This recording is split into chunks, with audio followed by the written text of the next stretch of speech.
Hey, what's up YouTube? I want to talk about why some people feel tightness during a glute bridge in their quadriceps, or why they feel their quadriceps turning on during a glute bridge, or even their hamstrings. So I'm going to talk about both concepts and how you can kind of change the glute bridge to get you in a position where you're feeling your glutes more than, say, your quadriceps or hamstrings. So let's talk about the quadriceps first. So there could be a couple different reasons for this. Some reasons could be a motor control issue. It could be a tightness of the hip flexors, or it could be just the positioning and your technique during the glute bridge.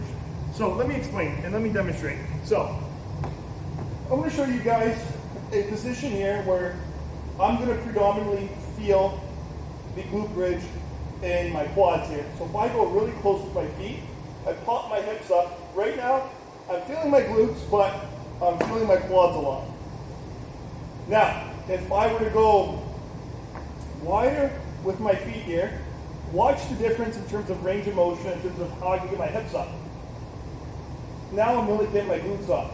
What did I just do? I just changed the position. I went from close, feet close together, to feet wide. Really all I'm doing is opening up my hips to allow myself to get a little bit more up in the air with my glutes. Now, question is, why did that just happen? Well, I'm someone who has, I'd say, naturally tight hip flexors here, and based on my anatomy too, I don't really have much internal rotation. I have a lot of external rotation.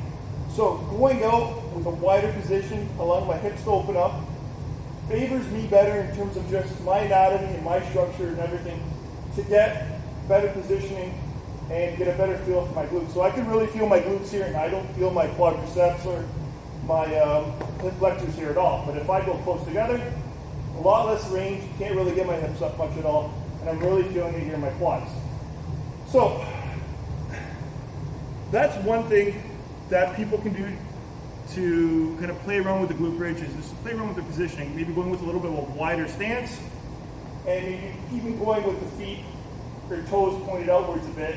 That could maybe give you a more favorable position to get your hips up and to get your glutes going.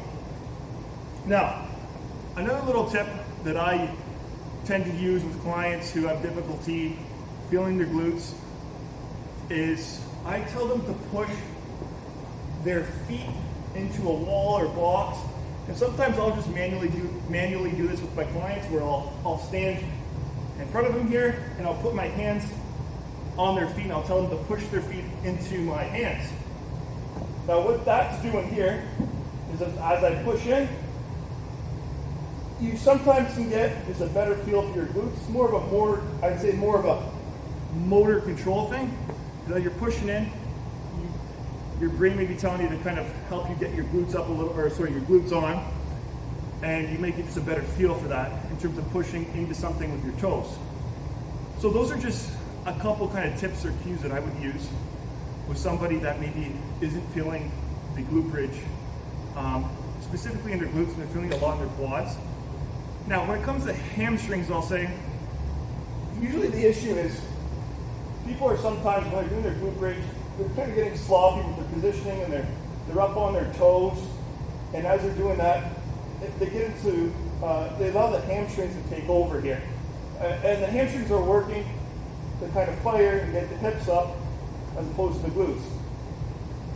So what people want to focus on is keeping the feet flat, pushing through the heels and pushing forward and up. That'll really got to get the glutes going. Those are kind of just a few simple tips that I'll use with people. It's similar to the squat. Everyone's squat anatomy is going to be different, and their best stance is going to be different. Same with the deadlift. Some people prefer a wider stance, some people more narrow. Depends if you have retroverted hips or kind of anteverted hips with regards to that. But that's something you can kind of try around with the glute bridge. Try going with a wider stance, feet out a bit.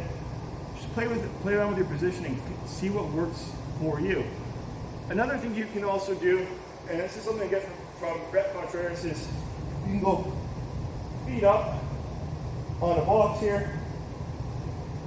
You can push right up.